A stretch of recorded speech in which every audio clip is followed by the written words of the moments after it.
Bonjour à tous.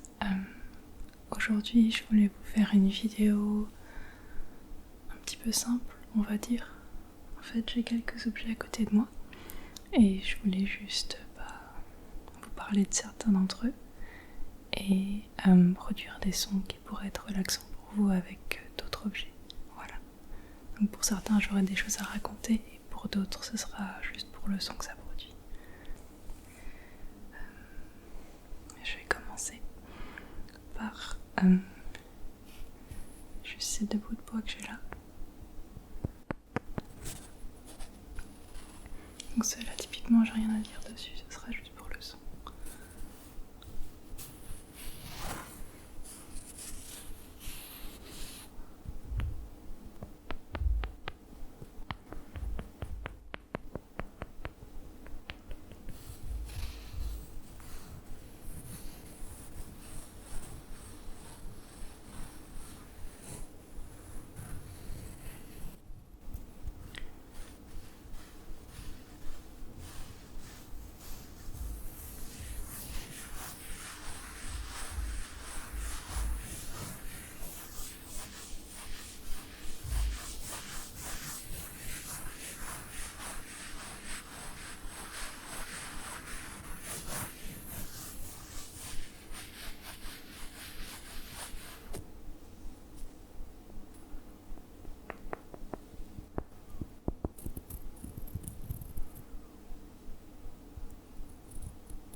Ce genre d'effet peut être intéressant à écouter avec un casque particulièrement.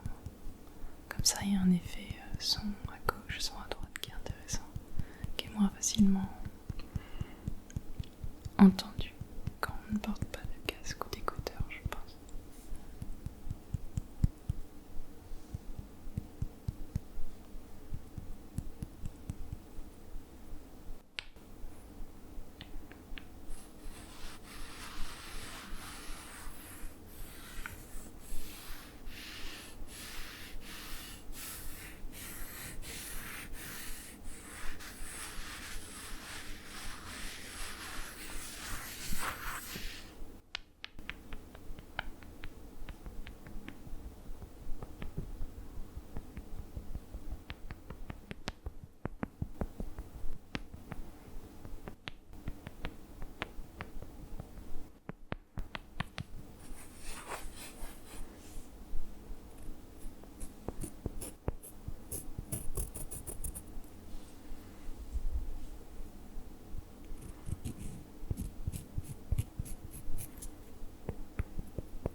Je crois que c'est bon pour ces petits bouts de bois.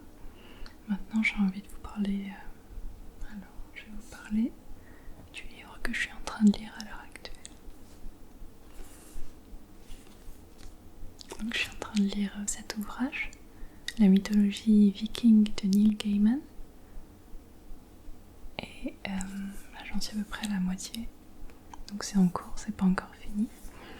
Et je vais vous lire le 4e de couverture, pour que vous ayez un petit peu d'informations sur le livre et sur de quoi ça parle. L'univers de Neil Gaiman est nourri par les légendes nordiques. Il revient à ses sources et nous raconte enfin la grande saga des dieux scandinaves qui l'ont inspiré pour son chef-d'œuvre American Gods. De la jeunesse des 9 mondes au crépuscule des dieux et l'ère des hommes, ils reprennent vie. Odin, le plus puissant des dieux, sage, courageux et rusé. Thor, son fils, incroyablement fort et tumultueux. Loki, fils d'un géant et frère d'Odin, escroc et manipulateur inégalable. Fière, impulsive et passionnée, ces divinités mythiques nous livrent enfin ici leur passionnante et très humaine histoire. Né en 1960 en Angleterre, Neil Gaiman est auteur de comics, scénariste, novelliste et romancier. Lauréat des plus prestigieux prix, il est lu dans le monde entier. Nombreuses de ses fictions sont en cours d'adaptation audiovisuelle, notamment American Gods, qui sort en série en avril 2017. Alors, pourquoi j'ai acheté ce livre? C'est parce que déjà j'aime bien l'auteur et je le connais. Déjà j'ai regardé la série American Gods que j'ai beaucoup appréciée, qui est une très bonne série. Et je le connais en fait par divers biais. J'avais regardé un autre film de lui, je crois que c'est Coraline, que ça s'appelle. Et je le connais aussi parce qu'en fait il est marié à Amanda Palmer, qui est une musicienne américaine et qui était avant une des 2 parties du duo Dresden Dolls, qui est un groupe que j'adore vraiment. Et donc je la suis de très près, c'est un peu comme ça que j'en ai appris plus aussi sur Neil Gaiman, parce qu'il partage beaucoup en fait sur les réseaux sociaux, sur sa vie, et c'est comme ça que j'apprends en fait la sortie de ses livres à lui particulièrement. Et donc la mythologie viking, c'est quelque chose que je connais très peu, mais qui m'intéressait. Donc je me suis dit que c'était l'occasion d'en apprendre davantage. dans la mythologie nordique, viking. Il y a un ouvrage en fait qui fait référence, qui est l'Edda de Snorri, je crois. C'est un vieux livre du Moyen-Âge qui a été écrit par un Islandais et qui regroupe un petit peu tout ce qui est contes et légendes nordiques, avec justement les dieux nordiques comme Odin, Thor, Loki et d'autres. Et en fait, ce que Neil Gaiman a fait ici, c'est juste qu'il a romancé certains de ses contes, certaines de ses légendes pour les remettre au goût du jour et puis juste leur donner une nouvelle jeunesse. Voilà, pour que ça nous parle davantage. Donc, je dirais que c'est un livre... il y a du vocabulaire un peu compliqué, mais je dirais que c'est tout public. C'est peut-être un petit peu compliqué pour les enfants, mais pour les adolescents, ça peut passer très bien. Et pour les adultes aussi, ça se lit assez facilement. Donc c'est quelque chose que je prends plaisir à lire. Voilà. Et je pense que ça peut être intéressant de l'offrir peut-être si vous avez des gens dans la famille, par exemple, qui aiment bien les films comme Thor, de Marvel, qui s'intéressent au personnage de Thor, sans pour autant connaître la légende derrière, la mythologie, et en fait sur qui est basé le personnage. Parce que dans Marvel, ils vont pas forcément aller creuser dans l'origine de tout ça. On a les personnages qu'on retrouve dans ce livre, mais on a beaucoup plus de détails sur leur personnalité là-dedans. Voilà, donc je trouve ça vachement intéressant. Ce que j'aime beaucoup, en fait, dans ce livre, en tant qu'adulte, dans ces légendes, ce que j'aime beaucoup, c'est que on se rend compte, en fait, que typiquement Loki, c'est un personnage plutôt malfaisant, mais qui vit quand même avec les dieux à Asgard et qui fait partie en fait de la famille d'une certaine façon. Et ce qui est intéressant, c'est qu'il est souvent à l'origine de traîtrise ou de tromperie, mais ce qui en sort de ces légendes, c'est que au final, donc on a ces tromperies à l'origine de chaque histoire, Loki qui fait un mauvais coup à quelqu'un, quelque chose qu'il n'aurait pas dû faire, mais au final à la fin on apprend de ces histoires et on en sort avec des choses qu'on n'aurait pas eues sinon. Donc j'ai un exemple par rapport à ça, typiquement le marteau de Thor. Thor ne l'aurait jamais eu si Loki n'avait pas décidé de voler les cheveux de sa femme. C'est résumé comme ça, mais en gros, dans cette légende-ci, Loki décide de voler les cheveux de la femme de Thor, juste pour s'amuser, il n'a pas de raison particulière. Et donc Thor va le voir et le menace et lui dit qu'il faut absolument qu'il trouve un moyen de lui rendre ses cheveux. Donc ce que va faire Loki, c'est qu'il va voir des nains et va leur demander d'offrir aux dieux des plus belles merveilles en fait. Et dans ces merveilles, il faut absolument qu'il y ait une chevelure d'or, justement pour rendre à la femme de Thor. Et dans ces autres merveilles en fait, que les nains vont créer pour les dieux, il y a entre autres ce marteau. Voilà. Donc ce que j'aime bien et ce qui est intéressant, c'est intéressant de voir ça comme ça, c'est que même si pour beaucoup d'histoires ça part d'un mauvais tour, derrière on en sort avec plus que ce qu'on aurait eu s'il n'y avait jamais eu ce genre d'expérience négative. Donc moi ça me fait réfléchir par rapport à ma vie, donc j'en tire ce que je peux en tirer. Mais voilà, c'est une bonne lecture pour moi et ça, j'apprends beaucoup en fait sur la mythologie nordique et les contes et légendes que les petits Scandinaves apprennent quand ils sont jeunes. Moi je connais pas du tout ça, donc ça me fait plaisir en fait d'apprendre par ce livre.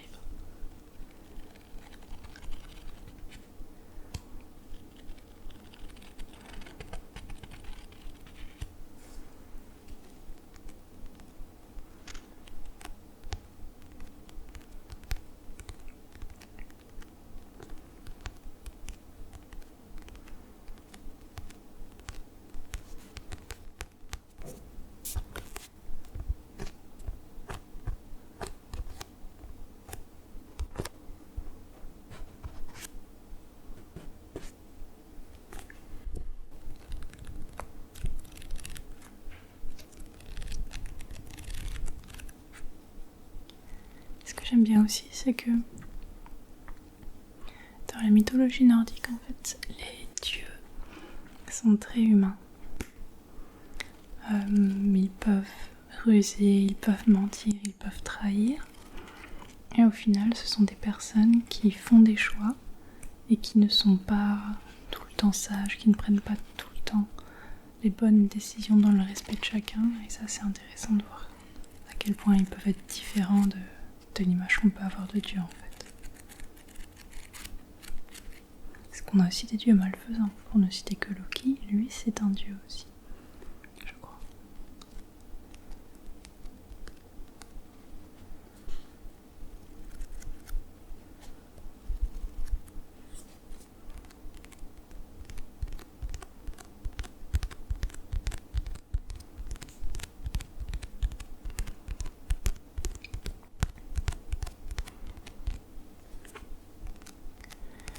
Voilà, j'aime beaucoup ce livre, ça me fait du bien de le lire, ça me fait un petit peu penser à autre chose. Et il se lit assez rapidement, donc je pense que d'ici la fin de mes vacances, d'ici une semaine, je pense que je l'aurai fini. Puis voilà, ça peut intéresser pas mal de gens, je pense. Ça peut être intéressant de l'acheter pour la famille et puis le lire avec les enfants ou le lire seul, c'est intéressant.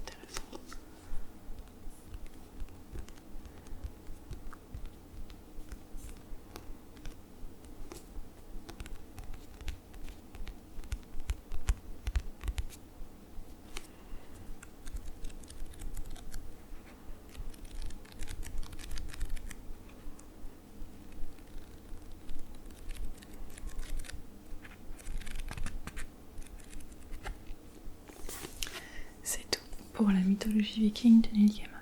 Voilà, si vous êtes intéressé, je recommande. Ok, donc on a fait le bois, on a fait le livre. Qu'est-ce que j'ai d'autre maintenant? J'ai des petits flacons avec un petit peu de produits liquides qui pourront faire des bruits sympas. Là j'ai juste un petit démaquillant pour les yeux. Voilà, il est biphasé et c'est un démaquillant intense. Et là j'ai une petite solution micellaire, pareil pour démaquiller. Voilà.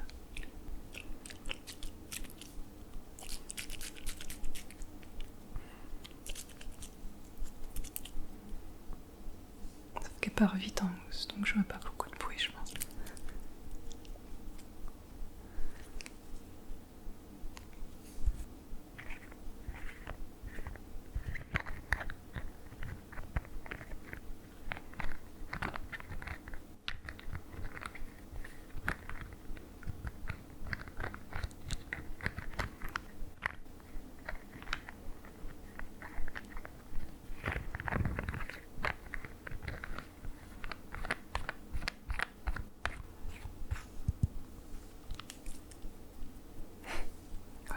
Pas beaucoup de bruit, je pense. Ok, ouais. On va tenter le second alors. Démaquillant et intense. Biphasé. Ouais, ça a l'air de mieux marcher.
j'ai quelques petites choses à dire.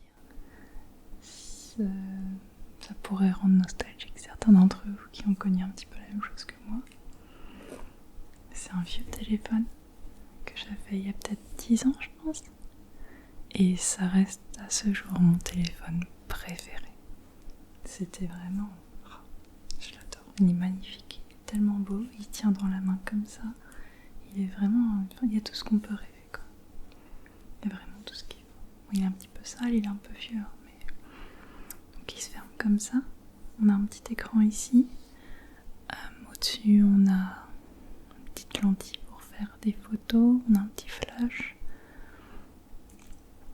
Voilà, il a une belle petite forme courbée.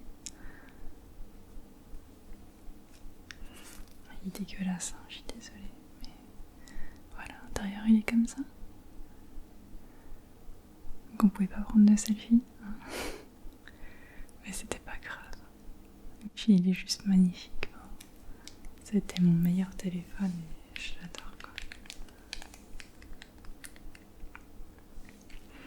Je crois même qu'il y a un moment, j'avais l'iPhone 4 que j'aimais beaucoup aussi, mais je me rendais compte que je passais trop de temps dessus et donc je me suis dit je vais revenir à celui-là parce que je l'aimais tellement et puis il y a juste ce qu'il faut dessus, quoi. Il n'y a pas d'application, il n'y a rien de tout ça, mais il n'y a pas besoin. Il y a des SMS, il y a la possibilité d'appeler quelqu'un et au final c'est tout ce qu'on demande à un téléphone. Ou en tout cas c'est tout ce qu'on demandait à un téléphone avant. Donc voilà, c'est vraiment mon téléphone préféré encore à ce jour. Et puis il est magnifique, quoi, il est vraiment adorable. Il prend pas de place.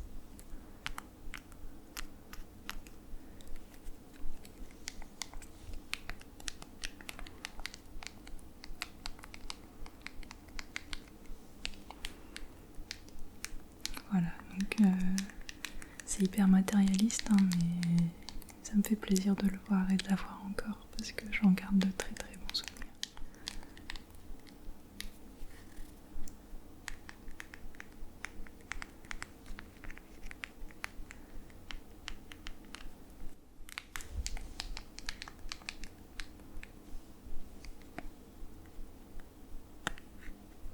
Voilà, donc ça c'était mon téléphone à moi de l'époque. J'en ai eu d'autres, hein, mais celui-ci ça reste vraiment mon préféré.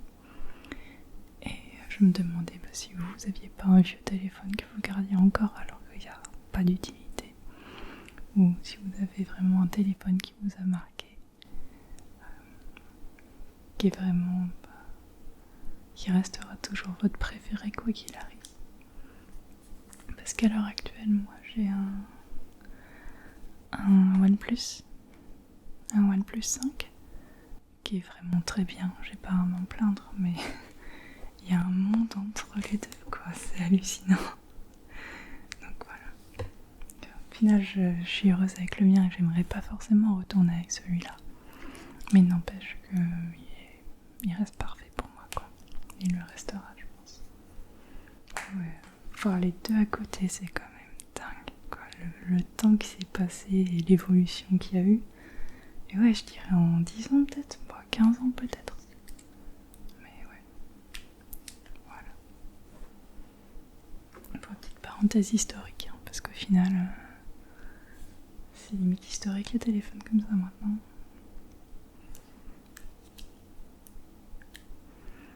Bon. Voilà pour le téléphone.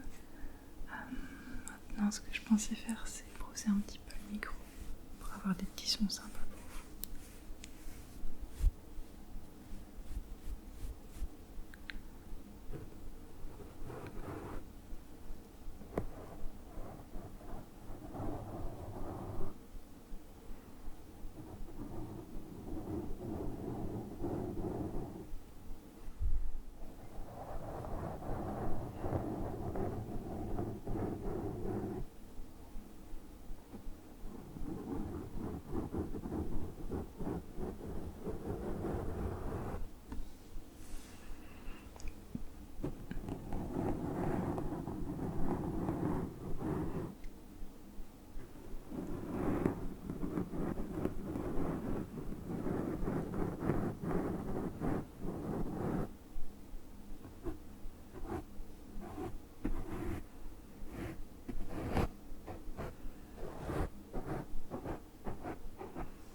je vais arrêter là pour cette grosse brosse. J'en ai des plus petites.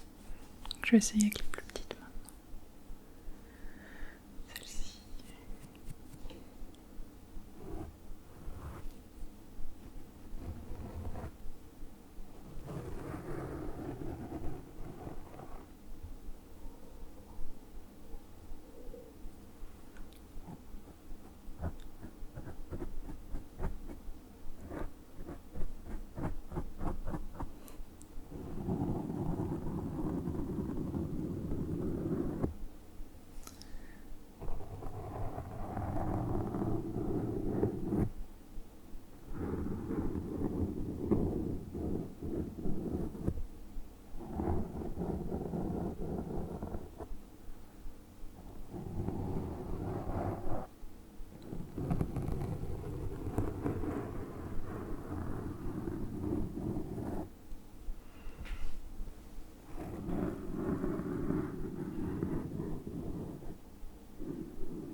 C'est bon pour celui-là aussi. Puis j'ai plus grand chose en fait maintenant, je crois. J'ai cette mousse. Je suis pas sûre que ce soit. Je suis pas sûre que ce soit.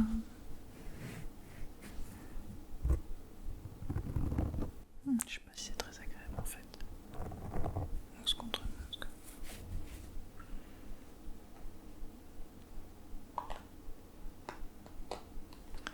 Je crois que j'ai fait le tour des objets que j'avais prévus. Après, le dernier objet pour lequel je peux vous dire quelque chose, c'est ce corps sur lequel est le micro. En fait, je sais pas si vous pouvez très bien le voir. Pas tellement. C'est un coffre en bois qui a été peint à la main. Et c'est ma mère qui l'a peint il y a très très longtemps, quand j'étais toute petite. Donc c'était peint en vert clair, c'est très beau. Et il y a des petites fleurs dessus aussi. Donc, je l'aime beaucoup, il est très joli. Et puis il est fait main. Voilà. Donc c'est à peu près tout ce que j'avais prévu pour cette vidéo.